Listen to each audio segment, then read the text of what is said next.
कहा अपूर्व अवसर एवो क्यारे आवशे, उनके लिए जो अपूर्व अवसर था वो उस अंतिम मुक्त अवस्था की बात बताने का अवसर था। वो कहते कि ऐसा मुझे अपूर्व अवसर चाहिए कि अब जिस गुणस्थानक में, जिस तत्व में मैं अभी रचपच रहा हूँ, अब ये संसार मुझे नहीं चाहिए। अब मुझे उस मुक्त दशा को अनंत काल के लिए प्राप्त करना है। लेकिन आत्मज्ञान की बात, सम्यक दर्शन की यदि हम बात करें तो उसके लिए अपूर्व अवसर हमें प्राप्त हो चुका है। ऐसे ज्ञानी पुरुष, ज्ञानी पुरुषों का मार्ग, ऐसे स्थान आज हमारे पास है कि जहाँ जाकर हम अपनी आत्मा की साधना, आराधना जीवन भर, यानी इस जीवन भर कर सकते हैं। क्यों हम घर में बैठे हैं? विचार करें। अरे संन्यास्त नहीं, लेकिन वानप्रस्थ अवस्था को तो हम जीवन में उतार सकते हैं ना। जैसे अभी भजन में बताया गया, तुम्हारी यहाँ जरूरत नहीं है, किसी को भी नहीं है, लेकिन जरूरत हमने बना रखी है। नहीं है तो बता दो किसी को। इस क्षण यदि यहाँ आपका देह छूट जाए तो क्या आपके परिवार का कार्य रुक जाएगा? संसार का कोई कार्य रुक जाएगा? आज हम संसार में देख रहे हैं, किसी की मृत्यु हो जाए तो एक दो व्यक्ति को छोड़कर किसी को कोई विशेष फर्क नहीं पड़ता है। और वो एक दो व्यक्ति को जिनको भी फर्क पड़ता है वो भी इसलिए पड़ता है कि अब उनका जीवन उनको अधूरा लगता है, कि मुझे घूमने फिरने कौन ले जाएगा, मेरी व्यवस्था कौन करेगा, मेरा ध्यान कौन रखेगा। वहाँ भी स्वार्थ है, इसलिए वो रो रहे हैं, इसलिए नहीं कि आप चले गए। किसी का सबसे प्रिय से प्रिय बेटा चला जाए, वो माँ चिल्लाएगी, रोएगी, शोक करेगी, बेटा कहाँ गया, कहाँ गया, आजा आजा। और रात को 2 बजे वो आ जाए तो आएगा, यानी उसकी आत्मा आएगी। अब तो शरीर तो जल गया। अब 2 बजे आ गया वो बेटा, माँ मैं आ गया, तूने मुझे पुकारा, तेरा दुख मुझसे देखा। अब वो माँ क्या करेगी? विचार करें। बेटे को अपनाएगी ना, फिर क्या करेगी? चिल्लाएगी, डरेगी, अरे भूत आ गया।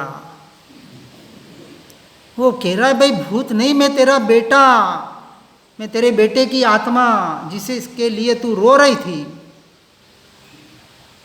अब वो माँ भयभीत हो रही है, जिस बेटे का आक्रांत कर रही है, शोक कर रही है, वो बेटे की आत्मा, क्योंकि आत्मा ही तो थी और शरीर में था क्या? बाकी तो चलता फिरता मुर्दा है और कुछ है नहीं। जिस क्षण आत्मा निकल गया, उसके साथ कार्बन तेजस शरीर चला गया, शरीर की क्रिया रुक गई। साइंस इसको जो भी कहे।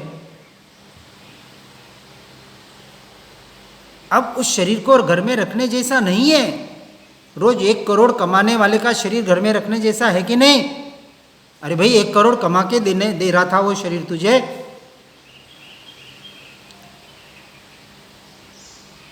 किस लिए कर रहे हैं हम? क्यों कर रहे हैं? कभी विचार किया? ये वैभाविक दशा, ये पूरा जीवन हमारा इसी में बहा जा रहा है। और रोज बोल रहे हैं कर विचार तो पाम, पर विचार ही नहीं कर रहे हैं कि ये धर्म आराधना भी क्यों कर रहे हैं, किस लिए कर रहे हैं? विचार कर रहे हैं। इसका भी विचार करने का पड़ेगा, नहीं तो वही तोता रटन चल रहा है। दूसरे को क्रिया जड़ कर रहे हैं, हम क्रिया जड़ बन गए। बात तो वहीं के वहीं है। कोई नौकार की माला गन रहा था, कोई गायत्री मंत्र की गम रहा था, कोई राम की जप रहा था, अब आप सज्जात्मा स्वरूप की जपने लग गए। या और कोई नया आ जाएगा, वो कोई नई माला पकड़ा देगा आपको। अनादिकाल का ये विपरीत उल्टा वैभाविक दशा, ये संस्कार इनको कहीं ना कहीं तोड़ने पड़ेंगे, तो तोड़ने का साहस लाना पड़ेगा। हम पाना भी चाहते हैं और किसी चीज से छूटना भी नहीं चाहते। वो बाहर की पकड़ इतनी कर रखी है, वो संप्रदाय की, मत की। हमारे आग्रह, नवग्रह नड़ते कि नहीं नड़ते? राहु केतु नड़ते हैं, शनि नड़ता है। क्या करे वो बेचारे ग्रह, उनका काम वो कर रहे हैं। और वो ज्योतिषी के पास, वास्तु वालों के पास जाए तो ऐसा भ्रमित कर देगा आपको। उसका बिजनेस है वो भाई, वो उसकी जगह सही है, आपको इतना डरा देगा। और करोड़पति लोग जा रहे हैं इन लोगों के पास। भाई क्या कमी है तेरे पास? कितना चाहिए तुझे? और क्या हीरे माणक मोती खाएगा क्या? फिर भी भटक रहा है वास्तु के लिए। 10 लाख रुपए वास्तु में खर्च कर देता है बेचारा, 10 रुपए गरीब को नहीं दे पाता है। ऐसे जीव हम संसार में देख रहे हैं आंखों के सामने। एक ज्योतिषी, प्रत्यक्ष घटना आपको बताऊं, राजस्थान का, कौन सा गांव? कारोई करके, बहुत यानी वहां के ज्योतिष सारे प्रसिद्ध है। एक नई पेटी पैक गाड़ी लेके आया 10-15 लाख की। बिल्कुल आते ही ज्योतिषी पे विश्वास आया उसके साथ और बोला ये गाड़ी लेके आया हूं, अब आपका आशीर्वाद चाहिए। जाते हैं ना हम जिस पे हमारी श्रद्धा होती है, अंधश्रद्धा। ये अंधश्रद्धा है सारी, कैसे काम करती है। उसने कहा ये गाड़ी तुझे नहीं पलेगी। उसी क्षण चाबी उसको दे दी ज्योतिषी को। 1 मिनट विचार नहीं किया, क्योंकि वो अंधश्रद्धा कहें या जो भी कहें, किसी के ऊपर फट से विश्वास था उसके ऊपर, फट से दे दी चाबी। और 2 दिन बाद उसको समाचार मिले कि तेरे गाड़ी का एक्सीडेंट हो गया और वो ज्योतिष की पूरी फैमिली उसमें खत्म हो गई। जो ज्योतिष अपने परिवार का, अपना भविष्य नहीं देख पाया, वो आपका भविष्य बताएगा क्या? और बता भी दे और कुछ बातें सत्य निकल भी जाए। हम जाते देवी देवता के पास मन्नतें मांगने जाते हैं कि नहीं जाते? बहुत जने जाते हैं, आज भी प्रथाएं चल रही है। क्या देवी देवता को कुछ काम नहीं है कि आपका भला और बुराई करता रहे? और वो किसी का बुरा करेंगे तो उनको पाप नहीं लगेगा? क्या आपको ही पाप लगता है क्या बुराई करने से? अब हम कहेंगे वो अपना अपना फल देते हैं, अपनी अपनी मान्यता है। विचार करें, सीधी सी बात, पाप का उदय हो तो आपको कोई सुखी कर नहीं सकता, किसी में ताकत नहीं है। और पुण्य का उदय हो तो आपको कोई दुखी कर नहीं सकता। तो उदय तो मेरा काम कर रहा है। हम अपने उदय को तो स्वीकार नहीं कर रहे हैं, अपने प्रारब्ध को तो स्वीकार नहीं कर रहे हैं। मैंने कर्म ऐसे बांधे थे, आज उदय में आए, लेकिन उसका तो विचार हो नहीं पा रहा है। इस बाहर की मान्यताओं में, इन अंधश्रद्धाओं में जीव इतना भटक गया है। विचार करें, क्योंकि अभी स्वरूप का, स्वभाव का निर्णय नहीं है। यहाँ अपने आप पर ही श्रद्धा नहीं है, अपने कर्मों पर श्रद्धा नहीं है। इसलिए जीव बाहर बाहर और बाहर ही भटक रहा है। संसार में तो भटक ही ना है, और धर्म के नाम पर भी बाहर और बाहर ही भटक रहा है। और ऐसे महापुरुष आकर हमें जगाने का प्रयास करते हैं कि जागो, अब तो जागो। अभी हम जागे हुए हैं कि सोए हुए हैं? हाँ, अभी तक जागते हैं, अभी जागते हैं। अब जाग रहे हैं, आपके वचन से अब जाग रहे हैं। इस मोह माया की नींद से जागना है। बाकी तो हम जागते हुए भी, सोए हुए भी। जो अपने में है वो जागा हुआ है, और जो पर में है वो सोया हुआ है। सीधी सी परिभाषा। जो विभाव में है वो पर में है, और पर में है वो सोया है। तो उस पर को, उस वैभाविक दशा को भी उतनी ही गहराई से समझना पड़ेगा जहां से हमें छूटना है। और उस स्वरूप और स्वभाव को भी उसके उतने ही गहराई से समझना पड़ेगा जहाँ हमें एकत्व करना है। कितने समय के लिए? अपने स्वभाव में आना है। कितनी देर के लिए? एक क्षण के लिए, 1 मिनट के लिए, 1 घंटे के लिए, 1 दिन के लिए, इस भव के लिए, अनंत काल के लिए। जब कहा कि मैं अनादि अनंत तत्व हूं, अनादि से था, अभी हूं और अनंत काल तक मैं तो रहने वाला हूं। मेरा कभी नाश होने वाला ही नहीं है, क्योंकि मेरी उत्पत्ति ही नहीं हुई है। आत्मा की न उत्पत्ति है ना आत्मा का नाश है। एक दर्शन है जो उसका उत्पत्ति और नाश कहता है, वो अपनी अपनी मान्यता है। जहाँ कहाँ मेरा जन्म नहीं, मेरा मरण नहीं, जिस बात को हम बोल रहे हैं, सुन रहे हैं, पढ़ रहे हैं, लेकिन उसका निर्णय नहीं कर पा रहे हैं, उसका श्रद्धान नहीं कर पा रहे हैं। विश्वास और श्रद्धान 2 शब्द है। अभी विश्वास तो है हमें, ज्ञानी पुरुषों के वचनों का हमने विश्वास किया, अभी श्रद्धान नहीं किया। क्यों नहीं किया? बहुत तो बोलेंगे हमें तो उनके ऊपर पूरी श्रद्धा है। एक वचन को हम अपने जीवन में उतारने का प्रयास कर रहे हैं। ज्ञानी पुरुषों का श्रद्धान उसे कहा जिसे अपनी आत्मा का यथार्थ परिपूर्ण श्रद्धान हो जाए। गुरु गोविंद दोनों खड़े काके लागू पाए, बलिहारी गुरु आपकी दियो गोविंद बताए। किसकी बलिहारी? अब किसके चरण में पढ़ना, गुरु के कि गोविंद के?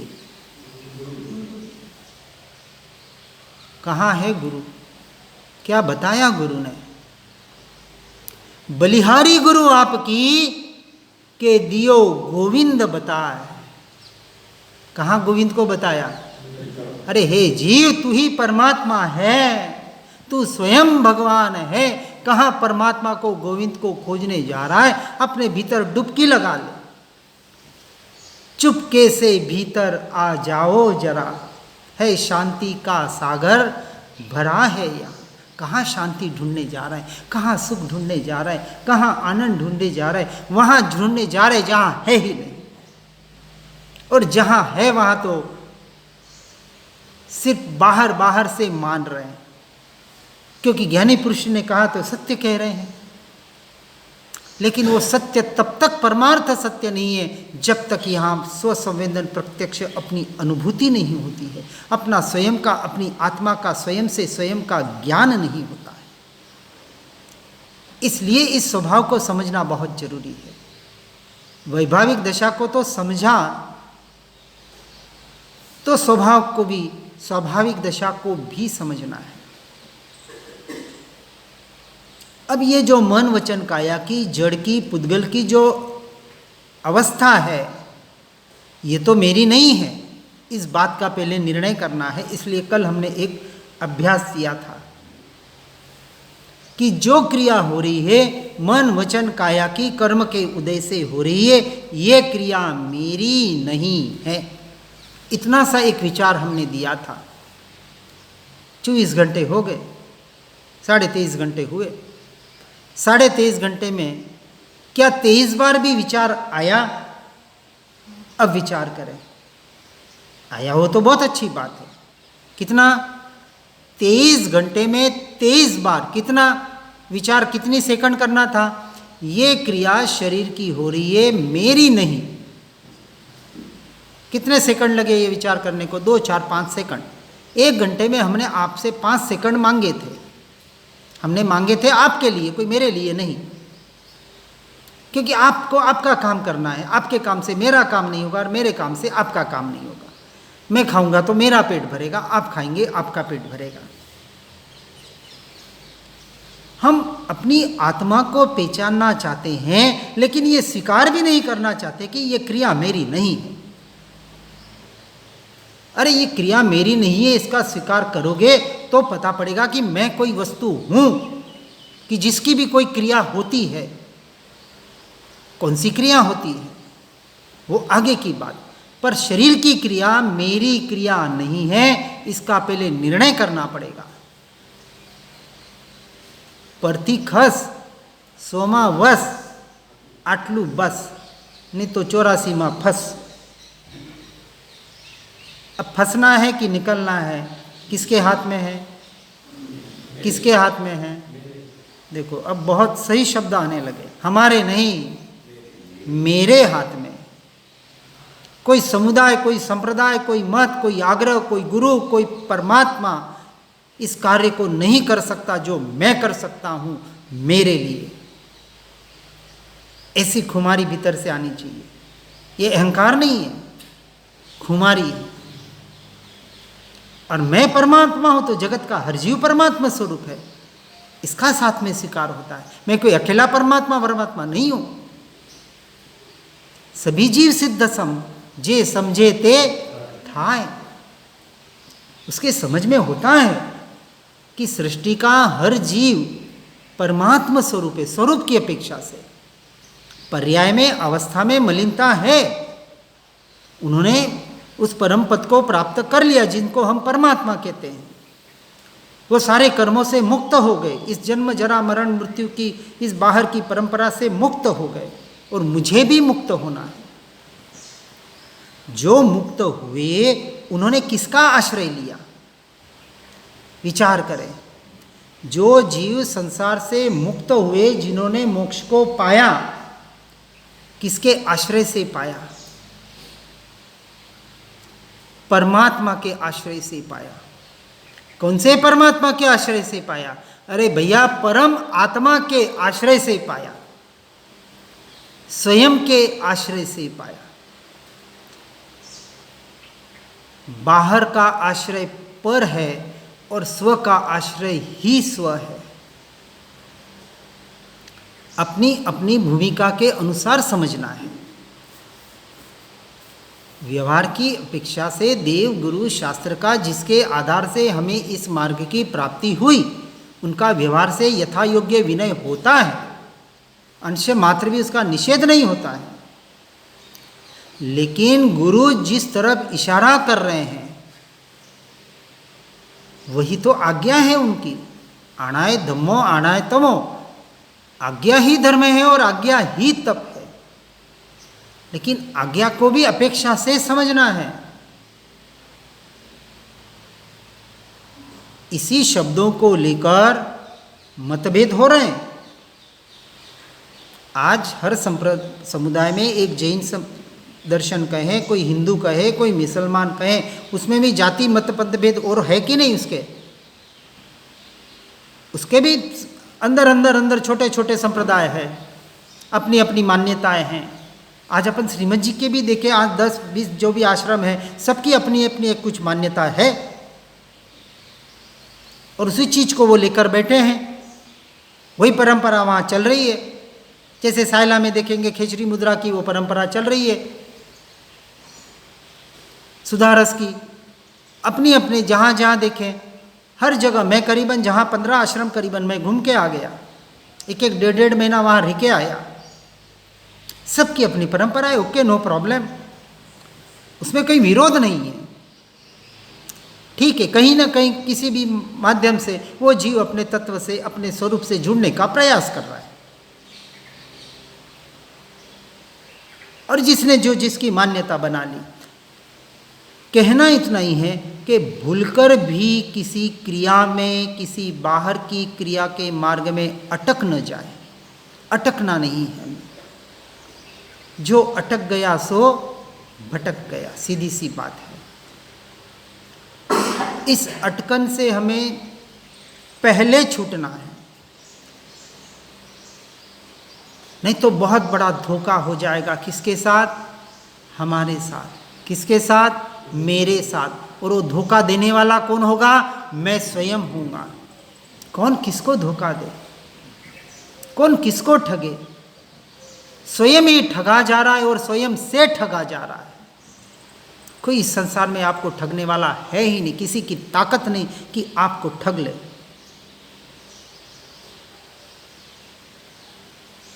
हम ठगवा रहे हैं उनको। क्यों? क्योंकि सत्य की पहचान नहीं है। हम स्वयं भ्रमित हुए हैं।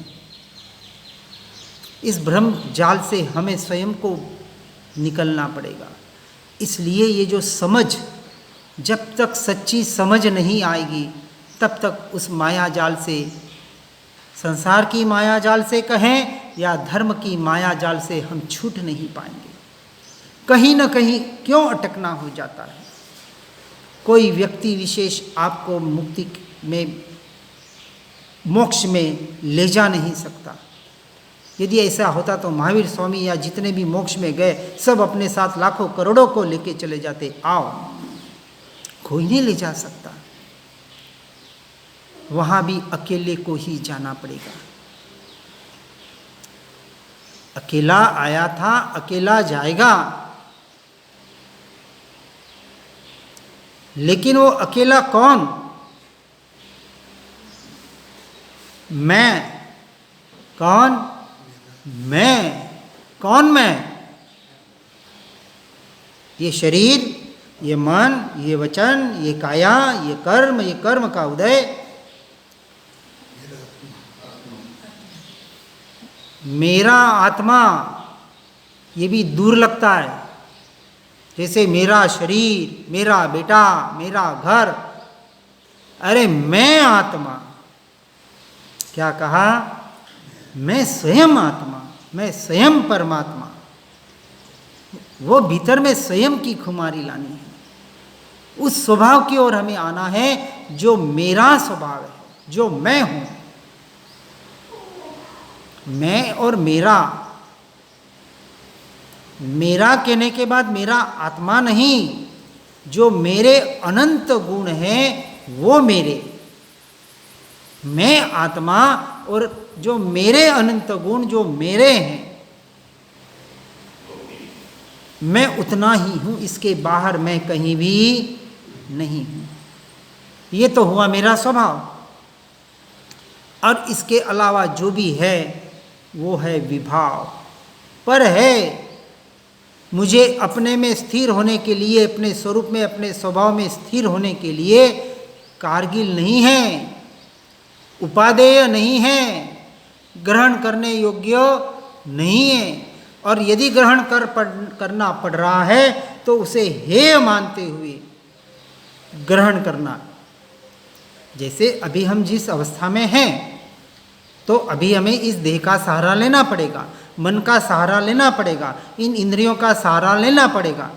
क्योंकि जो हम पढ़ रहे हैं, सुन रहे हैं, बोल रहे हैं, जो भी कुछ बाहर का एक सूक्ष्म ज्ञान, जिसको हम जानकारी कहते हैं, इंफॉर्मेशन, कि इस तत्व की हम जानकारी ले रहे हैं, इसके लिए ये इंद्रियां, ये शरीर अभी काम आ रहा है। अब इसके द्वारा जो जाना, पहचाना और फिर मन का उपयोग करके जो हम अपने भीतर जाने का प्रयास करेंगे, जिस भाव मन के द्वारा, पूरा प्रयोजन जो भी करना है वो इसी में करना है। अब देखो, हमारी 3 दिन में जो भी चर्चा चल रही है, इसमें कौन से मंत्र की, कौन से जाप की, किसी मत की, किसी संप्रदाय की, किसी कुल परंपरा का कोई आग्रह नहीं है। हम नहीं कह रहे कि आप जैन है तो ही मोक्ष के अधिकारी है, आप हिंदू है तो ही मोक्ष के अधिकारी है, आप फलाने फलाने है तो ही। हर जीव इस तत्व का अधिकारी है, हर जीव। क्योंकि जहां आत्मा है उसका जो स्वभाव है, वहां कहाँ निगोद से लेके सिद्ध परमात्मा तक हर आत्मा का स्वरूप और स्वभाव एक ही है, अंश मात्र भी भेद नहीं है। इस अपेक्षा से हर आत्मा परमात्मा है, और इस अपेक्षा से कण कण में परमात्मा है, क्योंकि कण कण में आत्मा रहा हुआ है, सूक्ष्म से सूक्ष्म जीव रहा हुआ है। और दूर क्यों जाए? क्या ऐसे जीव हैं जो आंखों से नहीं दिख सकते? जिसको निगोदिया जीव कहा, तो दूर की क्यों बात करें? इसकी ही बात कर लें, इस भव की ही बात कर लें अपनी, तो क्या 1.5 महीने के पहले कोई माँ के गर्भ में जो जीव आता है उसके शरीर को बता सकता है? जैसे दूरबीन कहें या कोई माइक्रोस्कोप कहे या और कुछ भी, कौन से मीटर जो भी आगे आगे साइंस आज जो सूक्ष्म से सूक्ष्म परमाणु को जिसके द्वारा देख रहा है, वो बता दे कि 1 महीने का जीव ऐसा होता है, यानी शरीर। आज ऐसी शायद कोई मशीन नहीं निकली कि 1 महीने के माँ के गर्भ के शरीर को आपको बता सके। 1 दिन का शरीर था कि नहीं हमारा?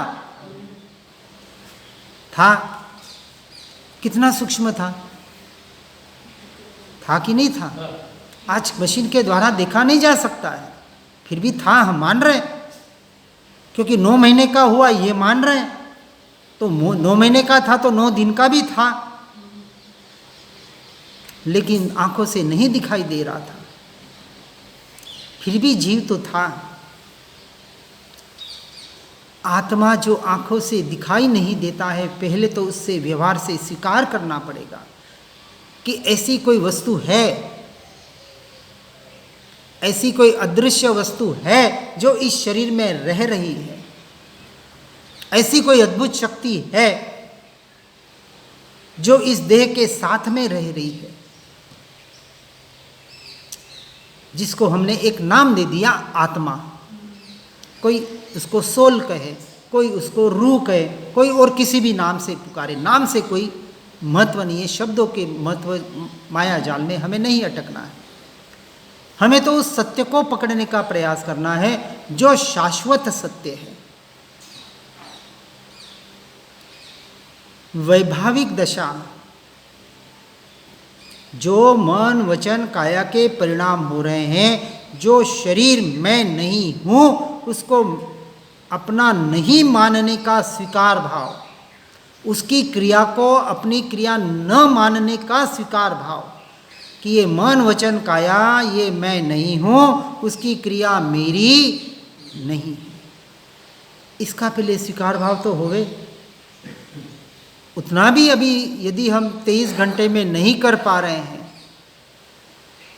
तो आत्मा का स्वीकार कब होगा? ये जड़ बुद्धि से भले हो जाए, अभी हमें लग जाए कि हम आत्मा की बहुत बातें पढ़ रहे, सुन रहे, भजन कीर्तन कर रहे हैं, इससे आत्मा नहीं मिलने वाला। उस आत्मा का स्वीकार, उस आत्मा की अनुभूति के प्रयोग ज्ञानी पुरुषों ने बताए हैं, बिल्कुल बताए हैं, और ऐसा आत्मा प्राप्त किया जा सकता है, उससे आत्मा का अनुभव किया जा सकता है। उस अनुभूति की एक प्रक्रिया होती है, लेकिन अनादि से इस जीव को जिस अनुभूति के नाम पर संस्कार है वो इंद्रियों के द्वारा और मन के द्वारा कुछ अनुभूतियां करने के संस्कार है, और वो इसी की अनुभूति चाहता है कि ऐसा कोई अद्भुत चमत्कार नमस्कार दिखने में आ जाए जिसको हम आत्मा कहते हैं। और यहाँ तो ज्ञानी पुरुष कहते हैं कि आत्मा तो इंद्रियातीत है, वचनातीत है, शब्दातीत है, 5 इंद्रियों से और मन के द्वारा उसकी पकड़ हो ही नहीं सकती, तो फिर उसका अनुभव कैसे करें, तो उसका निर्णय कैसे करें? इसलिए पहले कहा श्रद्धान के द्वारा उसका निर्णय होता है। यथार्थ श्रद्धान, सम्यक श्रद्धान, जैसा आत्मा ज्ञानी पुरुषों ने देखा है, जाना है, अनुभव किया, वैसा मैं हूं, ये हुआ विश्वास। पहले विश्वास किया, यस ऐसा कोई अद्भुत तत्व मैं हूं। जब ये स्वीकार हुआ कि ऐसा मैं हूं, तो उसके साथ दूसरी वस्तु आती है कि इसके अलावा मैं कुछ भी नहीं हूं। जो स्वीकार स्वयं का होता है उसके साथ दूसरा स्वीकार होता है कि इसके अलावा मैं कुछ भी नहीं हूं। एक नास्ती से निगेटिविटी से और एक आस्ति से यानी पॉजिटिविटी से। सिक्के के जैसे दो पहलू है, वैसे ही दो आंखें हैं, वैसे ही दो नए हैं। दृष्टिकोण एक व्यवहार की अपेक्षा से होता है और एक परमार्थ की अपेक्षा से होता है। हर वस्तु व्यवस्था अपनी जगह योग्य है, सत्य है, उसकी अपेक्षा से। अब यहाँ इस बात को पहले दृढ़ करें कि मन वचन काया की क्रिया मैं नहीं और मेरी नहीं। इसका जब निर्णय होता है तो फिर दूसरा निर्णय होता है कि यदि ये क्रिया मेरी नहीं, ये पर की क्रिया है, तो मेरी क्रिया क्या। यदि मैं आत्मा हूं तो मेरी अपनी एक क्रिया है। अब उस क्रिया को यथार्थ रूप से हमें समझना पड़ेगा, उसका यथार्थ रूप से हमें निर्णय करना पड़ेगा। तो अब हमें इस बात का पहले निर्णय करना है, फिर घुमा फिरा के आज वहीं अपन रुक गए। थोड़ा जो आगे बढ़ना था उतना बढ़ नहीं पाए। आज एक और मौका मिला इस बात का अभ्यास करने का कि मन वचन काया की क्रिया मेरी नहीं है। अब हम कल विभाव से स्वभाव की ओर आने का प्रयास करेंगे कि ये क्रिया मेरी नहीं है, ये परिणमन मेरा नहीं है, तो मेरी क्रिया क्या। मेरी क्रिया में भी अभी स्व और पर है। क्या? जो मेरी आत्मा की क्रिया है, जिसको हम ज्ञाता दृष्टा भाव कहते हैं, उसमें भी स्व पर है। तो ये पर तो बहुत बाहर का, जो पुद्गल है, जड़ है, जड़ की क्रिया तो बहुत दूर की। लेकिन जो मेरी क्रिया है उसमें भी यदि स्व क्या है और पर क्या है, इसको जो गहराई से समझेगा वही अपने स्वरूप और स्वभाव की स्थिरता का अधिकारी बनेगा। समझ का अर्थ होता है यथार्थ श्रद्धान। समझावन उपकार शु समझे जिन स्वरूप, समझे निज स्वरूप। जो जिन स्वरूप को समझता है वही निज स्वरूप को समझ सकता है, क्योंकि जिन पद निज पद एकता, भेद रहे उनकाई। जब वो अभेद जिन पद जब निज पद में अभेद हो जाता है, यानी जब आत्मा में अभेद हो जाता है, आत्म भावना भावता, ऐसी आत्मा की भावना भाते जीव केवल ज्ञान को प्राप्त करता है। तो माला नहीं गिननी थी, अपने आत्मा की भावना भानी थी। अपने आत्मा की भावना कैसे भानी है, अपने स्वरूप और स्वभाव में कैसे आ सकते हैं, इसका हम आगे विश्लेषण करने का प्रयास करेंगे। आत्म ही है देव निरंजन, आत्म ही सदगुरु भाई। आत्मशास्त्र है धर्म, आत्म ही तीर्थ, आत्म ही सुखदाई। आत्म मन नहीं है रत्नत्रय, पूरित अवगाहन सुखधाम। ऐसे देव शास्त्र सदगुरु को, धर्म तीर्थ को सतत प्रणाम। धर्म तीर्थ को सतत प्रणाम। ओम नमः सिद्धम।